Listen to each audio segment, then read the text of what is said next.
C'est un mariage d'amour, parce qu'avec la CSN, quand même, nous partageons beaucoup de valeurs. Des valeurs de solidarité, des valeurs et surtout comment faire le syndicalisme. Donc par rapport à tout cela, moi je dis qu'il faut se réjouir de cette coopération-là. Et ce qui est important, c'est surtout l'expérience capitalisée par nos camarades de la condition féminine, par les Québécoises. Donc ça peut être un support très important pour nous si nous l'adoptons à nos contextes, à nos réalités socio-culturelles. Et vraiment, je pense que, et c'est en cela que cette coopération est salutaire, parce que nous avons pointé deux questions sur lesquelles la CSN a véritablement une expérience avérée. C'est sur les questions de femmes, les questions de genre, et c'est sur l'économie sociale et solidaire.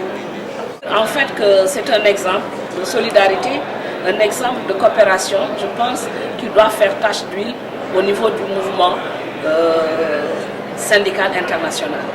Parce que tout simplement, non seulement au plan global, il y a cette coopération, mais aussi de façon spécifique. On a constaté cette solidarité-là, ce soutien mutuel entre différents syndicats de base. Et je pense que c'est quelque chose à saluer. Bon, au-delà de l'appui, je pense que ça permet de renforcer les liens. Et c'est quelque chose de très important. Parce qu'avant de travailler ensemble, il faudra se connaître, il faudra se côtoyer et pour pouvoir avancer ensemble. Si on ne connaît pas l'autre, on ne connaît pas comment il vit, on ne connaît pas ses préoccupations, c'est difficile de prendre en charge ses besoins.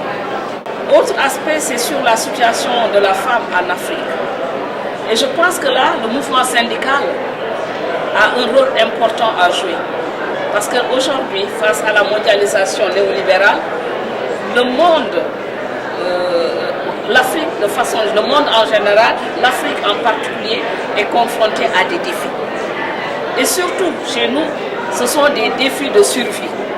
Peut-être que vous avez suivi un peu partout la flambée des prix qui a même occasionné un lever de bouclier. Et si on voit bien, si on a suivi la presse, c'était les femmes qui étaient à l'avant-garde.